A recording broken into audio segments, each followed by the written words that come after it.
Between the February and May of 2014, small cheap hotels across the city of Liuzhou, located in the southern Chinese province Guangxi, were seemingly under attack. In that 3-month period, 12 hotels around the city had been struck by apparent arson attacks. The incidents began on February 18 when a fire broke out in a third-floor room of one hotel, quickly engulfing the entire floor with smoke. The fire brigade was alerted and dealt with the blaze relatively quickly, managing to mitigate any serious damage being done. However, around 20 minutes later, a second fire was reported at another hotel just a few meters away from the first incident, starting in the corridor of the hotel's 4th floor. Finding the origin points of the blazes, and the two incidents happening within a few minutes of each other on the same street, fire investigators concluded that both fires were deliberately started and contacted the police.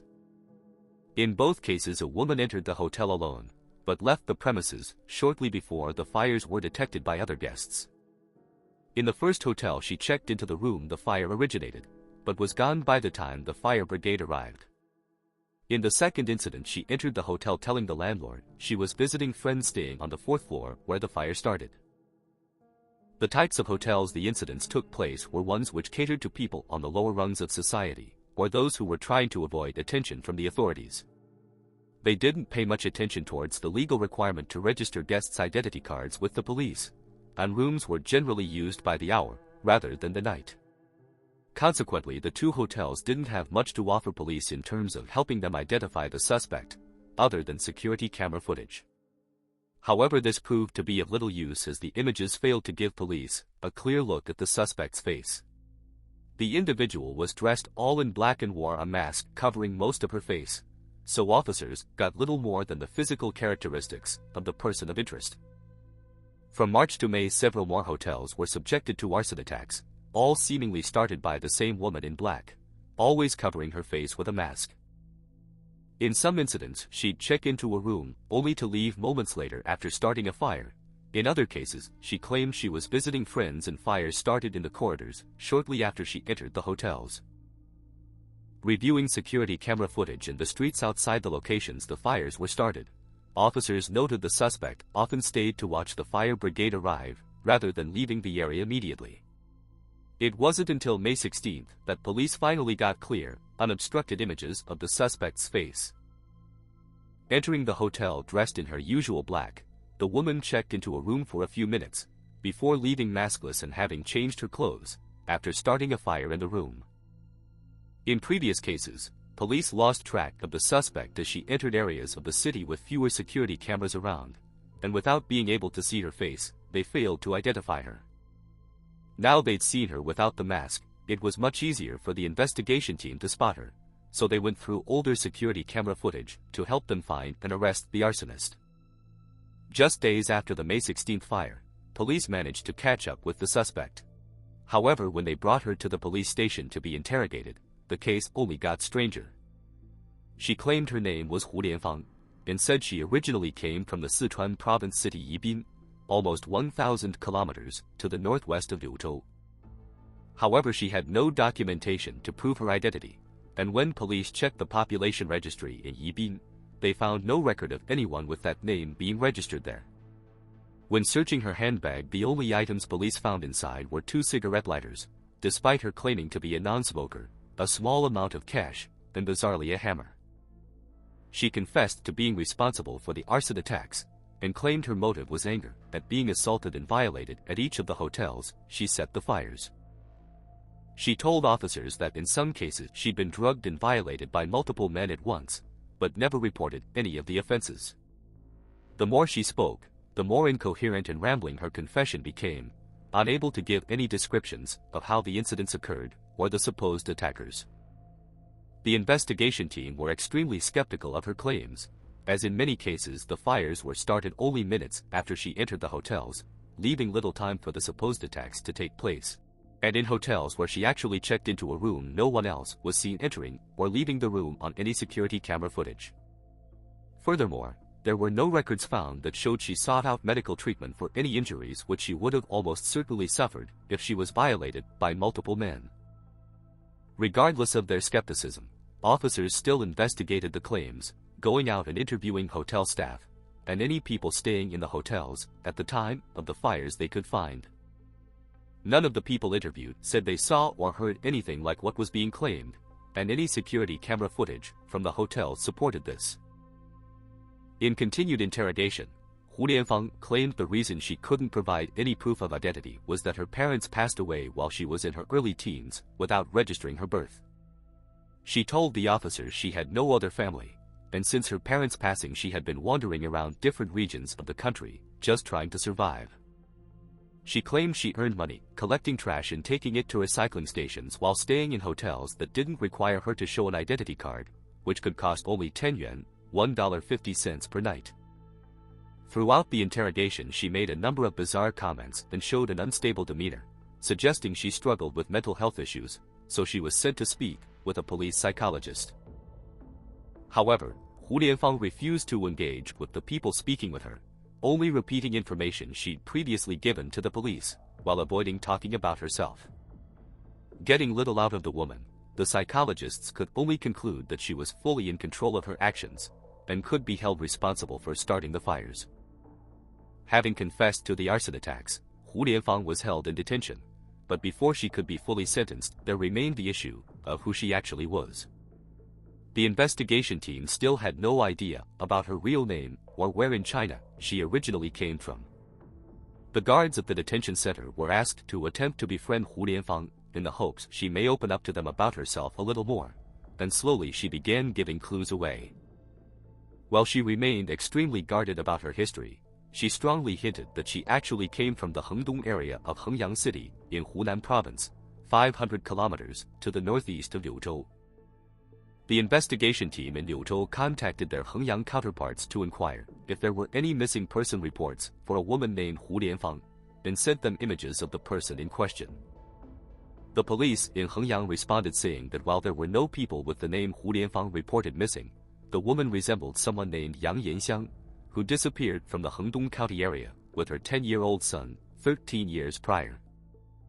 Rather shockingly, they added that Yang Yan Xiang was suspected of ending the life of her husband Luo Wuping. In the early hours of September 23, 2001, the Hengdong County Police received an anonymous phone call from a woman saying a person in her village named Luo Wuping had fallen at home and required medical assistance. The female caller gave police the address before hanging up the phone without answering any more questions or giving further details. When police and medical personnel arrived at the home, the scene that greeted them was far from what they imagined. Rather than seeing an elderly man injuring themselves in a fall, in the bedroom of the home they were greeted with blood splatter on the walls, and the body of Luo Wuping lying on the floor. The villager had been subjected to a brutal assault, his face and skull suffering extensive damage caused by blows from what was later determined to be a hammer, and more disturbingly his genitals were missing. Searching the house, police found the man's sleeping 12-year-old daughter, who apparently slept through the vicious attack on her father, and fortunately hadn't woken before police arrived, so didn't see her father's body. Missing from the scene were both the man's wife Yang Yan Xiang and the couple's 10-year-old son identified with the pseudonym Xiaoqiang. Officers began searching the local and wider area for the missing woman and child, along with interviewing neighbors of the deceased. Without fail, everyone police spoke to in the village, which included extended family of the victim, pointed to the man's wife Yang Yan Xiang as the person responsible for the brutal crime. However, police failed to track down Yang Yan Xiang, and the case eventually went cold, with no sign of the suspect or the son being found. As the years passed, most people in the village, including the family of Yang Yan Xiang, believed she likely passed away, and slowly the incident was largely forgotten. 13 years later, the police in Liuzhou interviewed the serial arsonist they knew with the name Hu Lianfang, and asked her if she was actually called Yang Yan Xiang. Throughout her previous interrogations, while often strange, she had remained calm and composed, but on hearing the name Yang Yan Xiang she began violently twitching, and furiously screamed that she hated him for what he and his family did to her, saying he deserved what he got. When the officers asked what she was talking about, she confessed that her real name was indeed Yang Yan Xiang, and that she ended the life of her husband at the time, Luo Wuping. With Yang Yan Xiang confessing her true identity and admitting to ending her husband's life, she was set to be transported back to Hunan to speak with with police in Hengyan, but there was another pressing concern for the Liuzhou investigation team. With them being aware that Yang Yan Xiang ran away from Hengyan with her son, who was 10 years old at the time, they wanted to know his current whereabouts and if he was also in Liuzhou. Rather coldly, Yang Yan Xiang replied that she abandoned the boy 12 years prior in Yibin and had never attempted to contact him since, adding that the people she left him with mistreated him so badly it was likely he was no longer alive. Wanting to discover the fate of the boy, they asked her for information about the people she left him with, to which she responded by giving police the name Chen Yirong, adding that he was her current husband. The Liuzhou police contacted their Yibin counterparts in Sichuan province, asking them if they could find Chen Yirong and discover the fate of Xiaoqiang. The news of Yang Yan Xiang returning to the village in Hengdong quickly found its way into the local media, and reporters headed to the area to speak with villagers about their memories of the incident. Most residents only had vague memories of Yang Yan Xiang, but one person who remembered her well was the daughter of Luo Wuping, Luo Lusha. Luo Lusha still resided in the home her father's life was ended, and when Yang Yan Xiang was taken back to the village to walk police through how she committed the crime, Luo Lusha was waiting for her stepmother. The reporters also managed to track down family of Yang Yan Xiang and interviewed them about their relative who'd been missing for the past 13 years. She was the third child among 6 siblings, having 4 sisters and 1 brother, but according to her eldest sister, Yang Yan Xiang was always considered the eccentric black sheep of the family. The sister told reporters Yang Yan Xiang first ran away from home when she was only 10 years old, and was missing for several days before being found in a neighboring village. She was discovered hiding in a woodshed unbeknownst to the owner, living off whatever scraps of food she could find. On returning home, the young girl never gave the family any reason for running away, and acted like it never happened. Her sister went on to say that Yang Yan Xiang struggled to make friends with others or build a close relationship with her siblings, largely thanks to what she described as an off-putting personality. When initially arrested in Liuzhou, Yang Yan Xiang claimed both her parents passed away when she was young, and this proved to be, at least partially true. In 1984, her father died after a short illness, the tragic event said to have a deep impact on the then 16-year-old Yang Yan Xiang, but her mother remained very much alive. The following year, Yang Yan Xiang then shocked her family by informing them she was pregnant at only 17 years of age, but more tragedy was just around the corner. Shortly after giving birth, the child passed away after developing an infection at the hospital, the horrible experience resulting with Yang Yan Xiang attempting to take her own life with rat poison. Fortunately, her boyfriend and father of the child managed to get her to hospital and save her life. In 1991, she broke up with the young man who'd stuck with her through the tragic experience and married Luo Wuping, a local store owner, after the two were introduced. Luo Wuping was once divorced and already had a daughter, Luo Lusha, of whom he had custody, and with him running his own small business he was considered a stable possible husband. The early days of the marriage were relatively happy according to the sister of Yang Yan Xiang, but more problems weren't far away. Shortly after marrying Luo Wuping, Yang Yan Xiang announced she was pregnant, but when the child was born only 7 months after being introduced to her future husband, and 6 months after the wedding, friction between Yang Yan Xiang and her new family emerged. With the math not quite adding up, Yang Yan Xiang claimed the child was just born prematurely, but with Luo Wuping and his family all having children of their own, they could see the newborn seemed to be a normal healthy size for a full-term pregnancy. Luo Wuping and his family strongly suspected Yang Yan Xiang was already pregnant with someone else's child before the marriage, and hid it from people to make sure Luo Wuping wouldn't back out of the wedding. Eventually, the family took her word that the child was just a premature birth, albeit with a huge dose of skepticism. Yang Yan Xiang later claimed her new in-laws demanded she get sterilization surgery to stop her having any more children that could cause further mistrust. She also claimed that her new husband became violent towards her, never fully believing the child was his, and when Xiaoqiang turned 3 years old, Yang Yan Xiang abandoned her son and ran away from the family home. She traveled south to the Guangdong province city Guangzhou, 500 kilometers from Hengyan, where she remained for the next 5 years, rarely contacting people back home, including her young son. After returning to Hengyan, Yang Yan Xiang managed to talk the furious Luo Wuping out of ending the marriage, but later claimed that during her time away, her husband's family neglected Xiaoqiang, causing the boy to develop serious issues with his kidneys, leading Yang Yan Xiang to believe her son wouldn't live a long life. The couple remained together for 2 more years, Yang Yan Xiang claiming she and Xiaoqiang were subjected to regular physical abuse from Luo Wuping, one especially severe beating being confirmed by the eldest sister of Yang Yan Xiang. By the September of 2001, after Luo Wuping angrily accused her of stealing cash he kept in the home, Yang Yan Xiang decided she'd had enough. When Yang Yan Xiang arrived in the village in 2014, a crowd gathered to see the woman for the first time in 13 years, and her stepdaughter Luo Lusha immediately attempted to attack her. Police easily managed to prevent the furious daughter from getting close to Yang Yan Xiang, who was escorted into her former home and scene of her crime, to take police through what she did, and give them the reasons why. Yang Yan Xiang told the officers that after the last beating she couldn't take any more, so decided to get revenge for the years of abuse. With Luo Wuping being significantly larger than her, she knew he could easily overpower her, so she waited until he was sleeping. While he lay on the bed, she repeatedly hit Luo Wuping in the face and head with a hammer, until he stopped moving and making noise.